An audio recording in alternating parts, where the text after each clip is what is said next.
दोस्तों crypto currency के अंदर बहुत ज़्यादा पैसा है, ऐसा सुनने में आता था जब क्रिप्टो करेंसी बहुत अच्छे तरीके से चल रही थी। बिटकॉइन काफ़ी ज़्यादा हाई पे गया हुआ था, लेकिन अब ऐसा नहीं होता। लेकिन फिर भी स्कैमर किसी तरीके से लोगों को क्रिप्टो करेंसी के झांसे में फंसा लेते हैं, जिसके लिए लाइव स्ट्रीम भी चलाई जाती है चैनल हैक करके। लेकिन आंध्र प्रदेश का एक बंदा आनंद किशोर अपने दोस्तों के साथ में मिलकर ये स्कैम चलाता था, एक वेबसाइट क्रिएट करके, और इसी के साथ साथ बहुत से लोकल लोगों को भी इन्होंने स्कैम किया विजयवाड़ा के अंदर, जहाँ पर ये कहते थे कि भैया क्रिप्टो करेंसी में आप इन्वेस्ट करो, आप हमें दो 3.5 लाख रुपए, हम आपका पैसा इन्वेस्ट करेंगे अपनी तरफ से, हम तो बहुत ज़्यादा पैसा बना ही रहे हैं, और 200 दिन तक हम आपको 7,000 रुपए देंगे पर डे अगर आप 3.5 लाख रुपए इन्वेस्ट करते हो। और इसी के साथ साथ अगर आप एक और बंदा ज्वाइन करवाते हो तो उसके लिए हम आपको 30,000 रुपए भी देंगे। तो ये क्या करते थे कि कुछ दिनों तक पैसे देते थे। अब 3.5 लाख रुपए ले लिए तो 7,000 रुपए अगर दे भी देंगे कुछ दिन, तो इनका क्या जाएगा, इनका तो पैसा है नहीं, जिसका पैसा है उसी को थोड़ा थोड़ा लौटा रहे हैं, जिससे कि क्या है, कॉन्फिडेंस बढ़ेगा बंदे का और वो स्कैम में फंसता चला जाएगा और दूसरे बंदों को भी फंसवा देगा 30,000 रुपए के लालच में।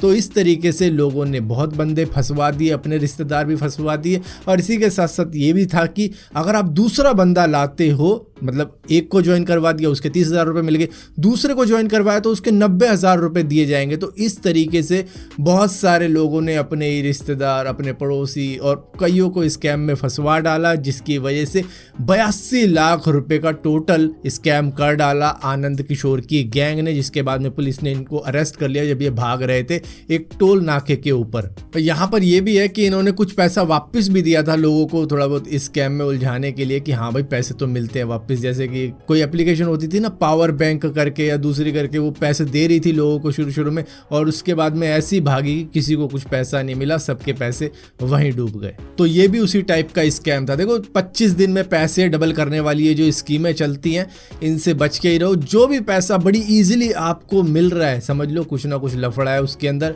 वो जेन्युइन नहीं हो सकता, उसके अंदर स्कैम ही होगा। हालांकि दोस्तों चाइना दुनिया भर में मिस इन्फॉर्मेशन फैलाता रहता है, लेकिन अपनी कंट्री के अंदर वो चाहता है कि बिल्कुल भी मिस इन्फॉर्मेशन ना फैले और ना रूमर्स फैले, झूठ मूठ की बातें वहाँ पे ना चले, जिसकी वजह से वो हर यूज़र का कंटेंट ट्रेस करने वाला है। ऐसी कुछ बातचीत चल रही है बीजिंग के अंदर, वो फाइट करना चाहते हैं मिस इन्फॉर्मेशन को लेके। हालांकि वो खुद मिस इन्फॉर्मेशन फैलाते हैं। कैसे भैया, कोविड-19 को यूँ कह रहे थे ये अमेरिका ने फैलाया, और अमेरिका कह रहा था ये चाइना ने फैलाया, और सबको पता है कि पहले केस कहाँ से शुरू हुए थे।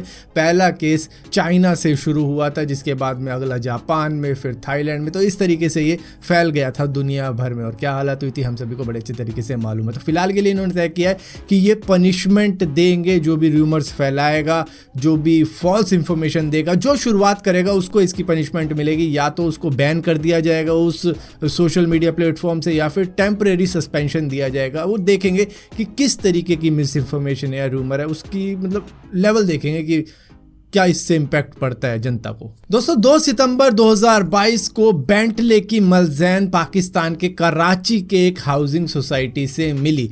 लेकिन कमाल की बात यह है, ये कार पाकिस्तान की थी ही नहीं, इसका नंबर चेंज करवा के पाकिस्तान का रजिस्ट्रेशन नंबर इसमें लगा रखा था। ये कार थी लंदन की, ये लंदन से चोरी हुई थी। ये करीबन 6 करोड़ रुपए की गाड़ी है जिसको चोरी किया गया था लंदन से। लेकिन किस तरीके से ये पाकिस्तान पहुंची कोई भी अभी अंदाज़ा लगा नहीं पाया है, क्योंकि शायद अभी पूरी जानकारी हुई नहीं है कि किस तरीके से पाकिस्तान पहुंच पाई है। लेकिन फिर भी यूके की सीक्रेट सर्विस इसकी तलाश में थी, और किसी तरीके से उन्होंने पाकिस्तान के कराची से इसको ढूंढ निकाला। दरअसल चोर ने चोरी तो बड़ी शातिराना तरीके से कर ली थी, मतलब यूके से पाकिस्तान भी किसी तरीके से ले आया था, लेकिन फिर भी वो उसका जीपीएस सिस्टम ऑफ नहीं कर पाया था, जिसकी वजह से इस कार को ट्रेस कर पाए, और वो भी एग्जैक्ट उसी लोकेशन पे ट्रेस कर लिया जहाँ पे ये खड़ी थी। और इसके बाद में फिर वहीं की जो कस्टम वाले हैं उन्होंने इस गाड़ी को उठाया और उठा के ले गए, और बाकी लोगों को भी अरेस्ट कर लिया, जो भी जिस भी घर के लोगों की एक गाड़ी थी उस वक्त में पाकिस्तान के अंदर, उनको भी अरेस्ट कर लिया गया। दोस्तों हालांकि ऐसा सुनने में आ रहा था कि रशिया चाइना के साथ में मिलके एक स्पेस स्टेशन बना रहा है, लेकिन अब ऐसा नहीं लगता। अब ऐसा लग रहा है कि रशिया खुद का ही स्पेस स्टेशन बना रहा है। जिस तरीके से चाइना ने अपना बना लिया, अब रशिया भी अपना बना रहा है। और इसी के साथ साथ ये 24 साल पुराना इंटरनेशनल स्पेस स्टेशन अब खतरे में है, क्योंकि ज़्यादा से ज़्यादा अब इसको 8 साल ही कंटिन्यू किया जा सकता है, क्योंकि काफ़ी ज़्यादा दिक्कतें इसमें बढ़ रही हैं अकॉर्डिंग टू रशिया की। मतलब इक्विपमेंट फेल हो जाते हैं, पार्ट्स में कुछ क्रैक भी आ रखे हैं, जिसकी वजह से ज़्यादा इसको नहीं चलाया जा सकता। तो यही वजह है कि अब नासा को भी अब खुद का ही स्पेस स्टेशन बनाना है, और इस तरीके से तो ऐसा लग रहा है सभी कंट्री अगर अपना अपना अलग बनाएंगी तो बाकी की जो छोटी मोटी कंट्री हैं वो किसके साथ कोलैबोरेट करेंगी।